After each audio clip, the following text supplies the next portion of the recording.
गीता प्रथम अध्याय का आगे का पार्ट। अब गीता को क्वेश्चन और आंसर के माध्यम से समझाया जा रहा है।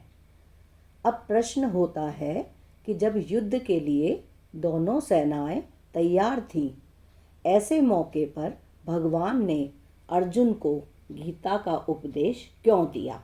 ये प्रश्न है। उसका आंसर है, शोक दूर करने के लिए ही भगवान ने अर्जुन को गीता का उपदेश दिया। अब क्वेश्चन आता है, अर्जुन को शोक कब हुआ और क्यों हुआ? जब अर्जुन ने दोनों सेनाओं में अपने ही निजी कुटुंबियों को देखा और सोचा कि दोनों तरफ हमारे ही कुटुंबी मरेंगे, तब ममता के कारण उनको शोक हुआ। शोक हुआ मतलब दुख हुआ। अब क्वेश्चन है, अर्जुन ने दोनों सेनाओं में अपने कुटुंबियों को क्यों देखा? उसका आंसर है, भगवान श्री कृष्ण ने जब दोनों सेनाओं के बीच में रथ खड़ा करके अर्जुन से कहा कि तुम युद्ध की इच्छा से इकट्ठे हुए इन कुरुवंशियों को देखो, तब अर्जुन ने अपने कुटुंबियों को देखा। उसके बाद क्वेश्चन आता है, भगवान ने अर्जुन को दोनों सेनाओं में कुरुवंशियों को देखने के लिए क्यों कहा? तब उसका आंसर है, अर्जुन ने पहले भगवान से कहा था कि हे अच्युत, दोनों सेनाओं के बीच में मेरा रथ खड़ा करो, जिससे मैं देखूं कि यहाँ मेरे साथ दो हाथ करने वाले कौन हैं, यानी युद्ध करने वाले कौन हैं। अर्जुन ने ऐसा क्यों कहा? ये क्वेश्चन है। जब युद्ध की तैयारी के बाजे बजे, तब उत्साह में भरकर अर्जुन ने दोनों सेनाओं के बीच में रथ खड़ा करने के लिए भगवान से कहा।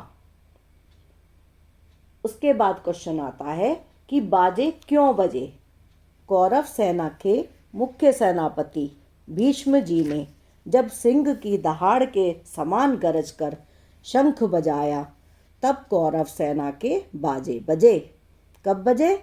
जब भीष्म जी ने सिंह की दहाड़ के समान गरज कर शंख बजाया, तब कौरव सेना के बाजे बजे और पांडव सेना के भी बाजे बजे। फिर क्वेश्चन है, भीष्म जी ने शंख क्यों बजाया? दुर्योधन को हर्षित करने के लिए भीष्म जी ने शंख बजाया। उसके बाद क्वेश्चन है कि दुर्योधन अप्रसन्न क्यों था? उसका आंसर है, दुर्योधन ने गुरु द्रोणाचार्य के पास जाकर कहा कि आपके प्रतिपक्ष में पांडवों की सेना खड़ी है, इसको देखिए, अर्थात जिन पांडवों पर आप प्रेम स्नेह रखते हैं वे ही आपके विरोध में खड़े हैं। पांडव सेना की व्यूह रचना भी धृष्टद्युम्न के द्वारा की गई है, जो आपको मारने के लिए ही उत्पन्न हुआ है। इस प्रकार दुर्योधन की चालाकी से, राजनीति से भरी हुई तीखी बातों को सुनकर द्रोणाचार्य चुप रहे, कुछ बोले नहीं। इससे दुर्योधन अप्रसन्न हो गया। अब क्वेश्चन आता है, द्रोणाचार्य चुप क्यों रहे? दुर्योधन ने द्रोणाचार्य को उकसाने के लिए चालाकी से राजनीति की जो बातें कहीं, वे बातें द्रोणाचार्य को बुरी लगीं। उन्होंने यह सोचा कि अगर मैं इन बातों का खंडन करूं, तो युद्ध के मौके पर आपस में खटपट हो जाएगी, जो उचित नहीं है। मैं इन बातों का अनुमोदन भी नहीं कर सकता, क्योंकि यह चालाकी से बातचीत कर रहा है, मतलब उसकी बात में बात भी नहीं मिला सकता, हाँ में हाँ भी नहीं मिला सकता, क्योंकि वह चालाकी से बातचीत कर रहा है, सरलता से बातचीत नहीं कर रहा है। इसलिए द्रोणाचार्य चुप रहे। फिर क्वेश्चन आता है, दुर्योधन ने ऐसी बातें कब कहीं और क्यों कहीं? उसका आंसर है, दुर्योधन ने व्यूहाकार खड़ी हुई पांडव सेना को देखकर गुरु द्रोणाचार्य को उकसाने के लिए ऐसी बातें कही। इसका वर्णन संजय ने धृतराष्ट्र के प्रति किया है। इसके बाद क्वेश्चन है, संजय ने यह वर्णन धृतराष्ट्र के प्रति क्यों किया? जब धृतराष्ट्र ने युद्ध की कथा को आरंभ से विस्तार पूर्वक सुनना चाहा, तब संजय ने ये सब बातें धृतराष्ट्र से कहीं। उसके बाद क्वेश्चन है, धृतराष्ट्र ने संजय से क्यों सुनना चाहा? 10 दिन युद्ध होने के बाद संजय ने अचानक आकर धृतराष्ट्र से यह कहा कि कौरव पांडवों के पितामह शांतनु के पुत्र भीष्म मारे गए, यानी रथ से गिरा दिए गए, जो संपूर्ण योद्धाओं में मुख्य और संपूर्ण धनुर्धारियों में श्रेष्ठ थे। ऐसे पितामह भीष्म आज शरशैया पर सो रहे हैं। इस समाचार को सुनकर धृतराष्ट्र को बड़ा दुख हुआ और वे विलाप करने लगे। फिर उन्होंने संजय से युद्ध का सारा वृतांत सुनाने के लिए कहा और पूछा। क्या पूछा? हे संजय, धर्म भूमि कुरुक्षेत्र में युद्ध की इच्छा से इकट्ठे हुए मेरे और पांडु के पुत्रों ने क्या किया?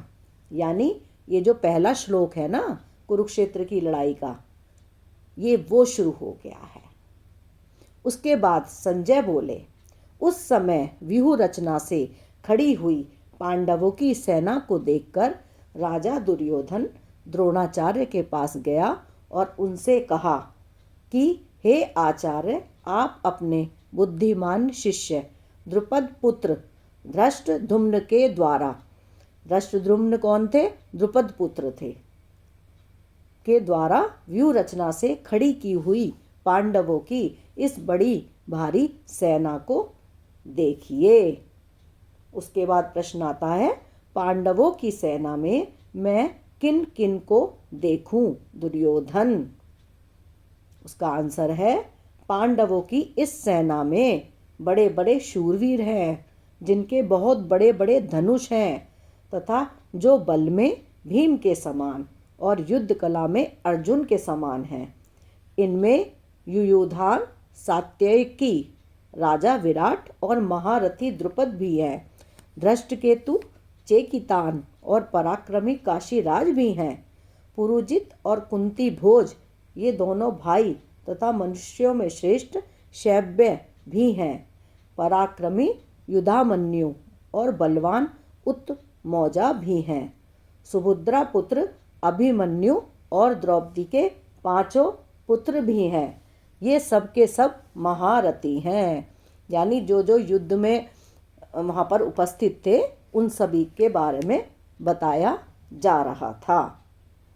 अब क्वेश्चन है, पांडव सेना के शूरवीरों के नाम तो तुमने बता दिए, पर अपनी सेना के शूरवीर कौन कौन हैं दुर्योधन? तो दुर्योधन से पूछा जा रहा है कि पांडव सेना के तो आपने बता दिए शूरवीर कौन कौन है, लेकिन अपनी सेना के शूरवीर भी कौन कौन है ये बताया जाए दुर्योधन से। हे द्विजोत्तम, हमारी सेना में जो विशेष विशेष पुरुष हैं उन पर भी ध्यान दीजिए। आप यानी द्रोणाचार्य, उसके बाद में आ गए आपके पितामह भीष्म, फिर आ गए आपके कर्ण, संग्राम विजयी कृपाचार्य, अश्वत्थामा, विकर्ण और सोमदत्त का पुत्र भूरिश्रवा तथा इनके सिवाय और भी बहुत से शूरवीर हैं, जिन्होंने मेरे लिए अपने जीने की इच्छा का भी त्याग कर दिया है और जो अनेक प्रकार के अस्त्र शस्त्र चलाने में निपुण तथा युद्ध कला में अत्यंत चतुर हैं। श्री कृष्णा अर्पण मस्तु।